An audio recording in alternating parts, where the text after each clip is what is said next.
Ako si Marlon, isang sundalo at mapagmahal na asawa at ama sa aking mga anak. Dati nga pala, ako ay isang tamad pero masipag na ngayon. Lumalaki na kasi ang aking mga anak, kaya dapat na akong magdoble kayod para sila ay mataguyod. Ang bilis na kasi talaga ng panahon, parang kailan lang ating kabataan. Ngayon, tayo na ang inaasahan at sinasandalan para sa kanilang kinabukasan. Ito lang kasi ang pwede kong may pamana sa kanila. Hindi naman kasi ako mayaman. Kaya sipag at tiyaga at diskarte na lang ang aking puhunan para ang kanilang kinabukasan ay mapaghandaan. Ganun talaga ang buhay. Dapat lagi tayong palaban. Huwag gayahin ang mga taong talunan. Kung sino din naman ang dapat lumaban kundi tayo rin naman. Kaya tara mga pare koy, samahan nyo ako sa diskarte kong palaban. Pupunta nga pala ako ngayon kay Kasundo o mas kilalang Joyride. Oo, tama ang inyong narinig.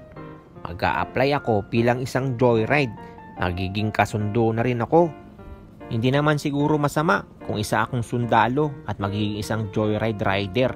Basta't ang importante ay mahalaga. Masyado kasi tayong seryoso. Ang ibig kong sabihin, basta't ang isang trabaho ay isang marangal.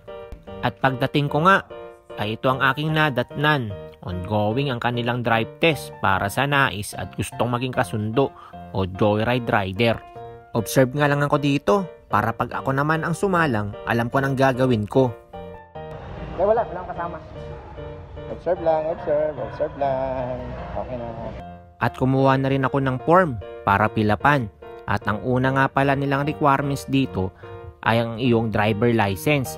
Ayaw kasi nila tumanggap ng non-pro. Gusto nila professional driver license, ang lisensya mo. Kaya kung balak mo rin maging Joyride rider o kasundo, ipaprofessional mo muna ang lisensya mo bago ka pumunta dito para hindi ka maabala. At pagkatapos kong ang pilapan ng form, mag-online registration naman ako. Ang kailangan naman dito ay ang iyong Certificate of Registration o CR. Dito kasi naka-indicate ang plate number ng motor mo, MB file number, engine number, chassis number at ang model ng iyong motor. Ngayon naman, kunan naman natin ng larawan ang aking lisensya, vaccine card, National Police Clearance o NBI, Barangay Clearance, Police Clearance, right side at left side ng motor, harap at likod ng motor, at ito ang i-upload natin sa online registration. Kapag ni-upload mo na lahat ng picture, ito ang lalabas sa online registration. Ito lang mga requirements mo, bawal ko kung buka. Yes, ma'am. Okay lang po.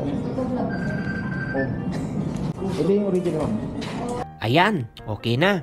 Pero babalik pa ako bukas para sa drive test at orientation ko. Kaya kita-kits na lang tayo ulit sa orientation ko. Salamat sa pagsama. Hanggang sa muli.